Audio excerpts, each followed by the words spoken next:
نحمده ونصلي على رسوله الكريم اما بعد فاعوذ بالله من الشيطان الرجيم بسم الله الرحمن الرحيم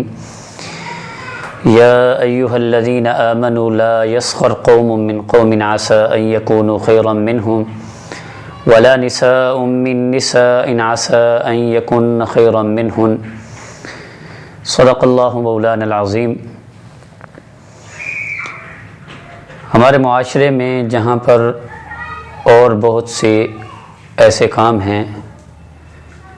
جو غیر شرعی کہلاتے ہیں، ان میں سب سے زیادہ جو ہمارے معاشرے کے اندر جو وبا پائی جاتی ہے وہ مذاق کی ہے۔ جہاں پر بھی چند جاننے والے دوست، عزیز، کولیگ، کلاس فیلوز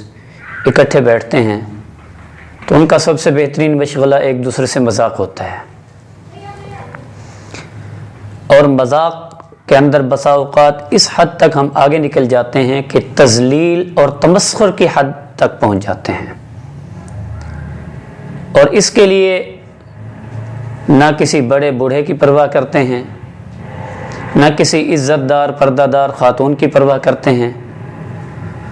اور نہ ہی کسی صاحب شریعت، کسی متبع شریعت، متبع سنت، کسی عالم دین کی پرواہ کرتے ہیں۔ اللہ تبارک و تعالیٰ قرآن کریم کی اس آیت کریمہ میں فرماتے ہیں، اے ایمان والو، تم میں سے کوئی مرد کسی دوسرے مرد کا مذاق نہ اڑائے۔ قریب ہے کہ جس کا مذاق اڑا رہا ہے وہ اس سے بہتر ہو، اور نہ ہی کوئی عورت کسی دوسری عورت کا مذاق اڑائے۔ قریب ہے کہ جس کا مذاق اڑا رہے ہیں وہ ان سے بہتر ہوں۔ اور نبی کریم صلی اللہ تعالی علیہ وسلم نے ارشاد فرمایا کہ بسا اوقات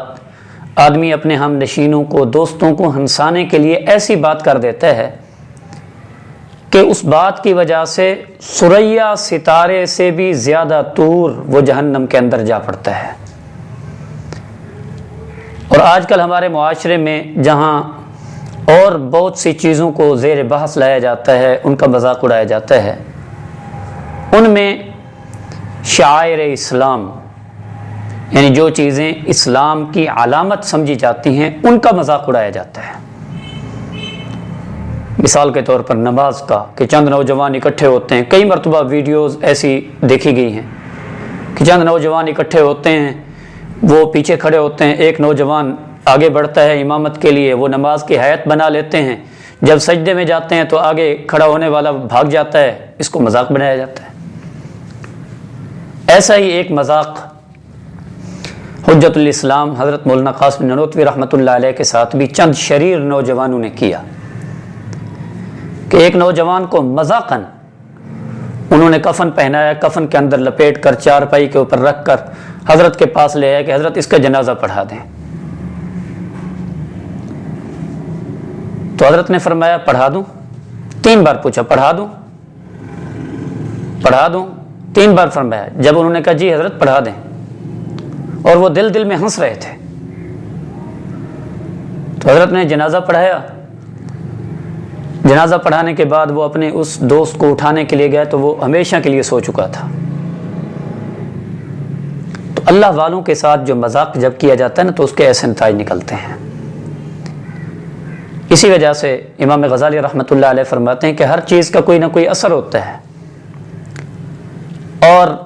مذاق کا اثر آپس کی عداوت اور دشمنی ہوتی ہے، اور دوستوں کے درمیان جدائیاں ہوتی ہیں، اور اس سے عقل سلب ہو جاتی ہے۔ اس وجہ سے فقہا فرماتے ہیں کہ ایسا مذاق،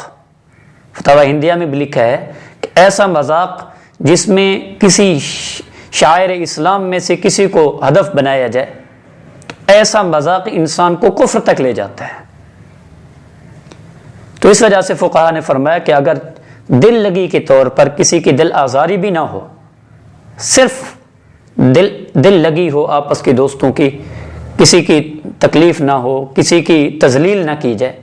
تو اگر صرف دل لگی کے طور پر کوئی ایسی بات کر لی جائے تو کوئی حرج نہیں ہے۔ لیکن کوئی ایسی بات کرنا جس سے دوسرے مسلمان کی دل آزاری ہو، دوسرے مسلمان کو تکلیف پہنچتی ہو، ایسی بات ناجائز اور حرام ہے، کیونکہ نبی کریم صلی اللہ تعالی علیہ وسلم نے ارشاد فرمایا، المسلم من سلم المسلمون من لسانہ و یدہ،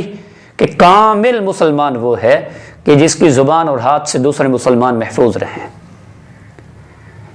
اسی کو نبی کریم صلی اللہ تعالی علیہ وسلم نے یوں ارشاد فرمایا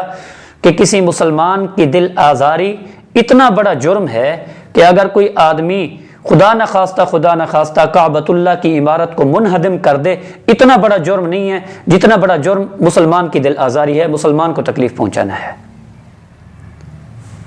اور ہم اس چیز کی پرواہ کیے بغیر دوسروں کی تذلیل کرنا، دوسروں کا استہزاء کرنا، دوسروں کے ساتھ تمسخر کرنا، دوسروں کو تکلیف پہنچانا، اس چیز کو ہم نے اپنا معمول بنا لیا۔ ہم نے نہ اپنے دین کو سمجھا، نہ اس کو سمجھنے کی کوشش کی، جس کی وجہ سے ہمارے معاشرے کے اندر ایسی برائیاں جنم لے رہی ہیں۔ اللہ رب العزت سے دعا ہے کہ اللہ تبارک و تعالی ہمیں ان تمام کے تمام معاشرتی برائیوں سے بچنے کی توفیق نصیب فرمائے۔ وآخر دعوانا الحمدللہ رب العالمین۔